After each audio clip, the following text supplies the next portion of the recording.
I feel like I'm kicked out of my own well over country. 7,000 have survived. Actual number the of boat journey people by coming boat. here is so small. This fear of invasion, find it useful to exploit. He's Labour. He's Liberal. Professionals on politics. And experts in humanitarian. We're here to tell you what Maximus Locke. Nation harming. They come here by proclaim themselves up as helpless and poor. But these are not innocent people you want to meet. On your street. The migrants of an economic kind. Up-class, I think you'll find. And these are the sort of people who throw their children into the sea. This is an attempt to morally blackmail Australia. It offends the natural instincts of protection. But now, for your own statement, We have one here. child murder, blackmail, a threat to our society.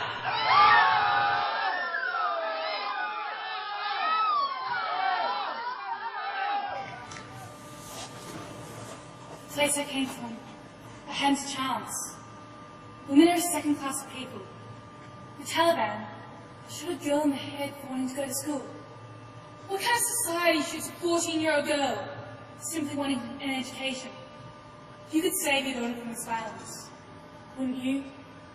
My family, we combined our life savings to get out. Had to do it secretly. Sometimes we had to walk barefoot day and night until we reached the camp. In camp, the soldier took my daughter from me. He took her, and he said I'd never see her again if I didn't go with him.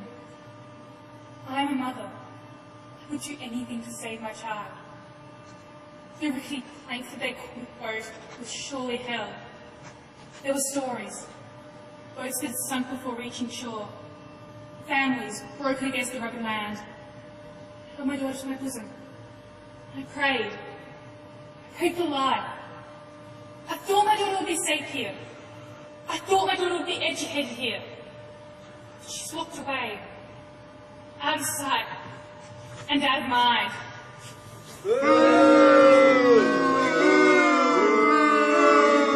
Enough of this vile drivel. You should be ashamed. Coming to our country. Taking our jobs. You see, Jesus knew that there was a place for everything. And it's not necessarily everyone's place to come to Australia. We will decide who comes to this country. And the circumstances in which they come.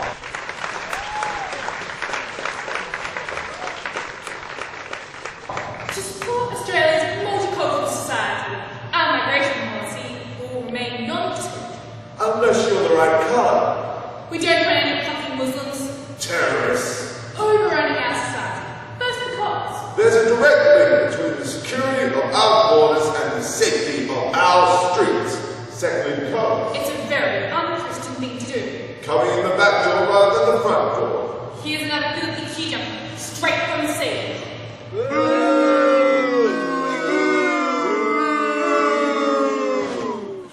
You say I'm a threat. Terrorist. You say I'm a drain on the economy, unskilled. The war took everything from me, but it didn't take my skill. The regime, it destroyed my family. The women were raped. The men shot on the streets. You'd always be thinking, who's next?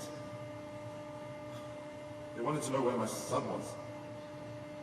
The rebels, they threatened to kill me if I didn't tell. Thought it would be safer for my family if I left.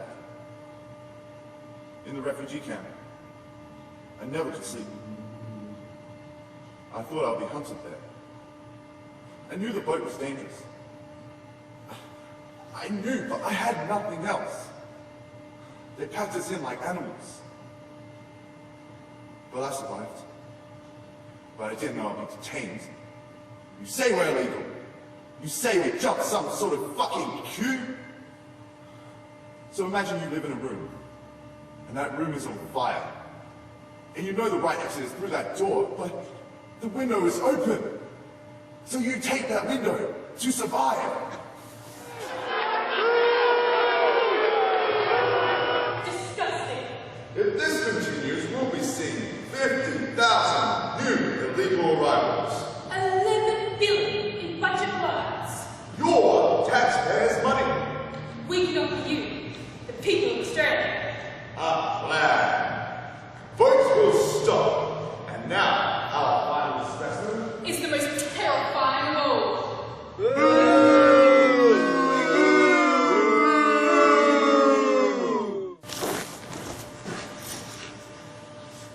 The day I turned 7, my brother kicked a line.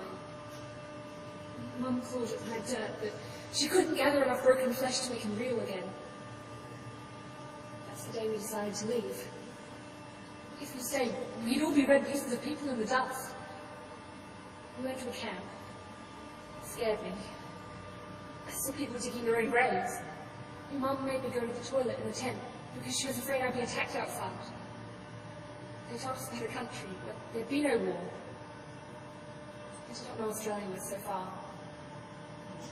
The man on the boat said we'd have enough to eat and drink. We drank the seawater until we threw it back up again. We clung to each other, and Dad says, "I'm sorry to bring you here. I thought you would have a better future, but now I am wrong." The first thing we saw on the land was security guards with guns coming towards us. They put us in prison. Why are we in prison? Because I'm bad, isn't it? Because only bad people go to prison. But my family's done nothing wrong.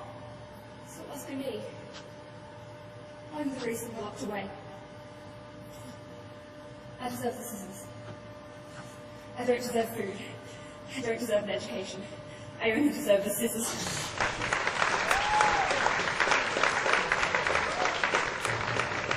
You see, Wouldn't it be better for everyone? if they all just went back to where they came from, Do they come here on a boat? a piece of wood that barely floats. I do not want them on my street. They're not the kind I want to meet. I do not want them here or there. I do not want them anywhere.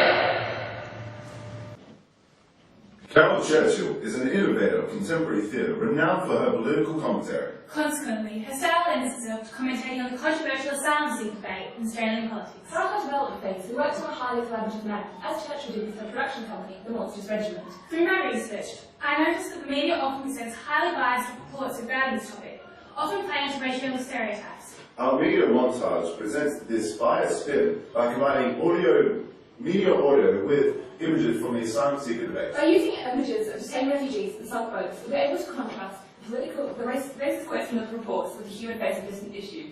We found that much of this fear-mongering is reflected in the attitudes of our key politicians. And in the recent election campaign, both Budd and Abbott put significant focus into this issue.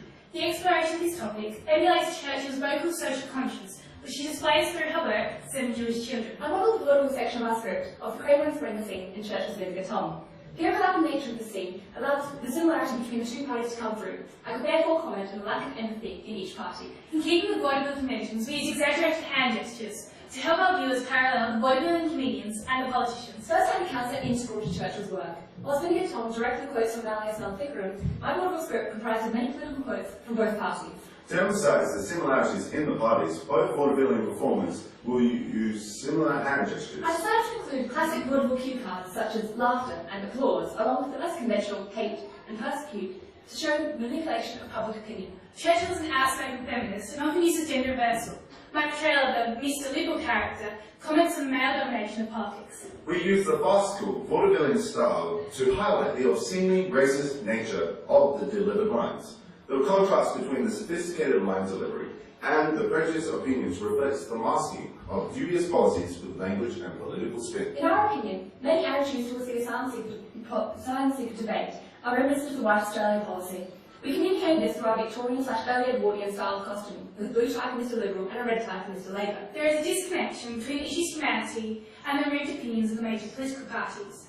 Both vaudeville actors also played refugees to highlight this hypocrisy. This is similar to how Churchill, in her original production of Vinegar Tom, with the Monsters Regiment, had the actors who played Joanne and Ellen both play Kramer and Springer. When writing the refugee monologues, I looked closely at part 2 of Mad Forest.